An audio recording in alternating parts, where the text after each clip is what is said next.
Sebuah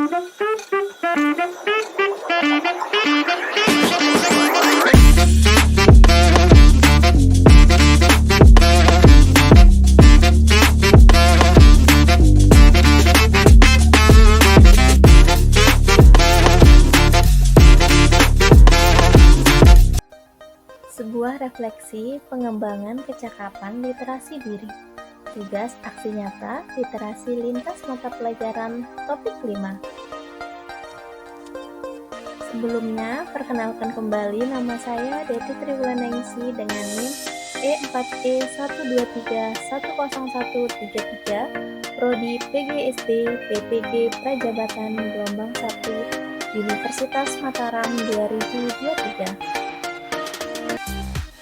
Oke teman-teman, sebelum kita membahas mengenai tugas topik 5 literasi lintas mata pelajaran, kali ini mari kita mengulas kembali mengenai apa sih itu literasi. Ternyata teman-teman, literasi itu bukan hanya tentang membaca ataupun menulis saja, melainkan ada 5 keterampilan bahasa lainnya dalam literasi, yaitu memirsa, mendengarkan, berbicara, dan menulis. Jadi sebenarnya kegiatan literasi ini adalah kegiatan yang sering sekali kita laksanakan ataupun kita lakukan dalam kehidupan kita sehari-hari. Ketika kita melihat, ketika kita mendengarkan teman, ketika kita berbicara dengan teman ataupun siapapun itu adalah bagian dari berliterasi. Akan tetapi memang program pemerintah saat ini adalah ingin meningkatkan literasi khususnya di membaca dan menulis. Oleh sebab itu, kita sebagai calon guru harus pintar-pintar untuk memilih kira-kira strategi pembelajaran yang tepat seperti apa ya untuk meningkatkan mutu literasi, khususnya membaca dan menulis peserta didik. Karena tidak dapat kita pungkiri bahwa adanya kemerosotan dalam minat membaca dan menulis oleh peserta didik. Adapun topik yang telah kita bahas dalam mata kuliah literasi lintas mata pelajaran ini ada 5 topik.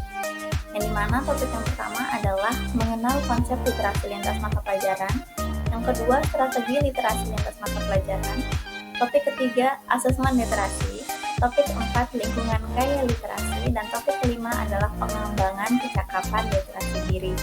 Jadi dari topik 1 sampai topik 5 adalah pembahasan yang saling berkaitan. Yang pertama kita mengenal dulu, kemudian menentukan strategi dan asesmen apa yang akan digunakan, terus melihat lingkungan kaya literasi itu seperti apa, barulah kita melakukan pengembangan kecakapan literasi diri.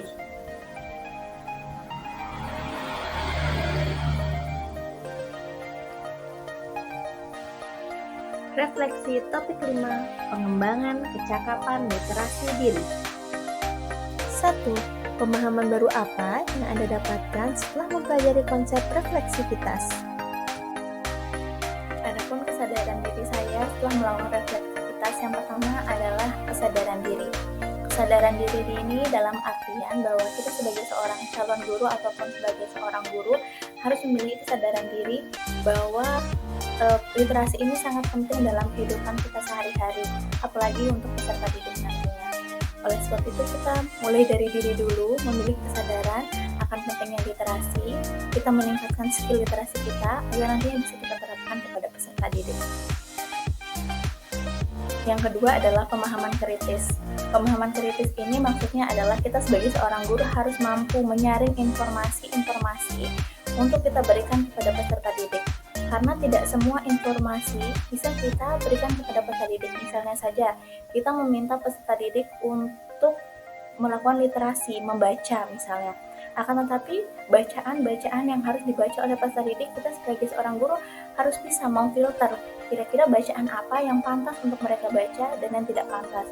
Sehingga nantinya akan sejalan literasi yang positif seperti apa untuk peserta didik. Yang ketiga adalah keterlibatan aktif. Keterlibatan aktif ini adalah misalnya nantinya ketika saya menjadi guru di sekolah, saya harus menjadi seorang guru yang aktif dalam berinovasi, dalam meningkatkan literasi di sekolah itu.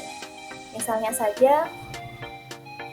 saja membiasakan meminta peserta didik untuk membaca 15 menit sebelum memulai mata pelajaran. Nah, sama seperti contoh dari salah satu dosen pengampu mata kuliah saya literasi ini, Bapak Harjono memberikan sebuah contoh. itu kenapa tidak? Kita sebagai seorang guru meminta nantinya kepada semua peserta didik, misalnya kita ditempatkan di kelas 1 atau kelas 2, meminta semua peserta didik untuk membawa sebuah buku bacaan. Akan tetapi buku-buku ini kita bisa filter lagi kira-kira bacaan-bacaan mana yang pantas untuk mereka baca. Kemudian setiap peserta didik akan memilih kira-kira buku mana yang akan mereka baca ketika nantinya akan memasuki kelas. Jadi misalnya contohnya saja dalam satu kelas ini kita mengajar 27 peserta didik. Maka nantinya akan terkumpul 27 buku yang akan kita siapkan di kelas. Jadi setiap harinya peserta didik selama 27 hari akan membaca buku dengan bacaan yang berbeda-beda dan beragam. Itu salah satu contoh sederhana yang bisa kita lakukan di dalam kelas. Akan tetapi misalnya di luar kelas, kita bisa saja membuat buku pedoman literasi membaca. Misalnya saja membuat sebuah lomba literasi menulis karya anak-anak, nanti kita lombakan dan sebagainya. Jadi banyak sekali cara positif yang bisa kita lakukan sebagai seorang guru untuk melakukan keterlibatan aktif dalam menekankan atau meningkatkan budaya literasi sekolah. Yang keempat, konteks sosial dan kultur. Maksudnya di sini adalah kita bisa bergabung bersama masyarakat untuk meningkatkan mutu literasi anak-anak.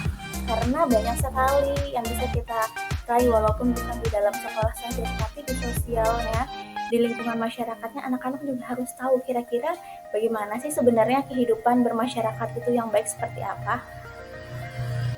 Nah, nantinya kita bisa meminta perwakilan ke masyarakat misalnya untuk mengajak anak-anak melihat lingkungan sekitar. Kemudian nantinya kita sebagai seorang guru setelah melakukan kegiatan itu bisa meminta tanggapan para peserta didik, kira-kira anak-anak setelah tadi kita melihat lingkungan sekitar apa yang mereka dapatkan.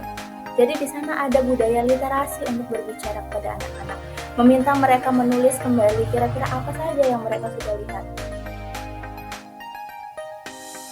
Dan yang kelima adalah pengembangan diri berkelanjutan. Jadi kita sebagai seorang guru bukan hanya sampai di sini saja belajar untuk menjadi guru yang baik dan hebat untuk meningkatkan literasi anak-anak. Jadi teruslah belajar dalam hal apapun itu, dalam kegiatan apapun itu yang menopang untuk kita meningkatkan mutu literasi diri kita.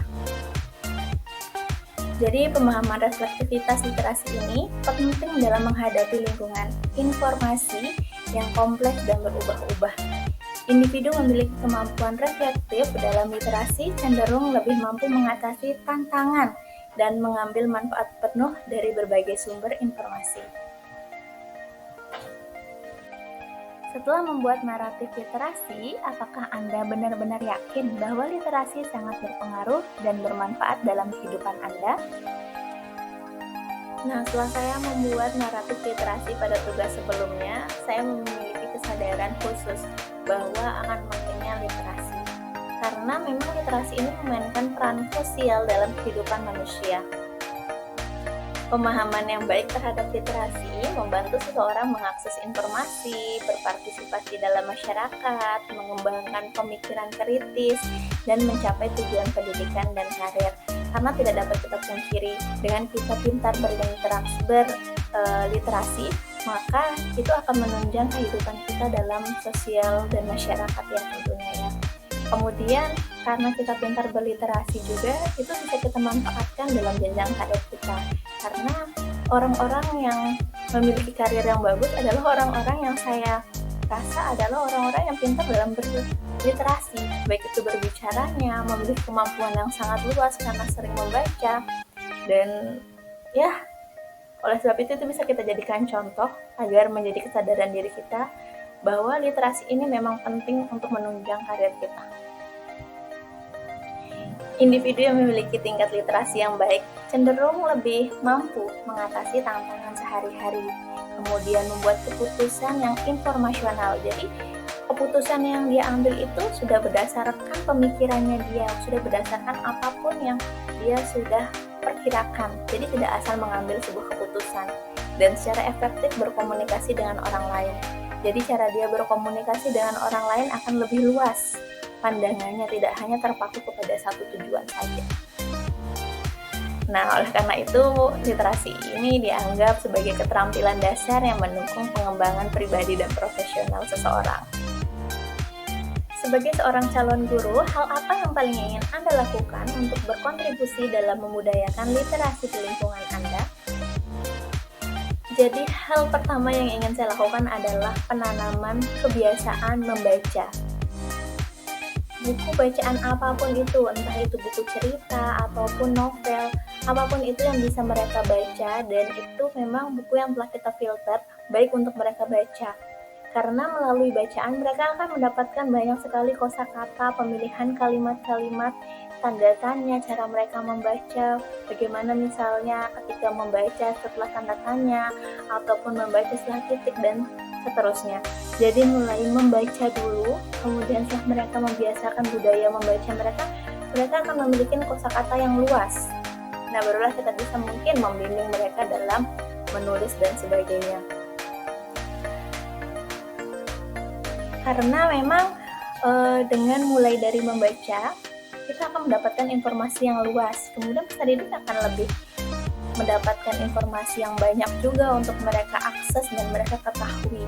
Karena orang-orang yang pintar, saya yakin, adalah orang-orang yang sangat gemar sekali dalam membaca.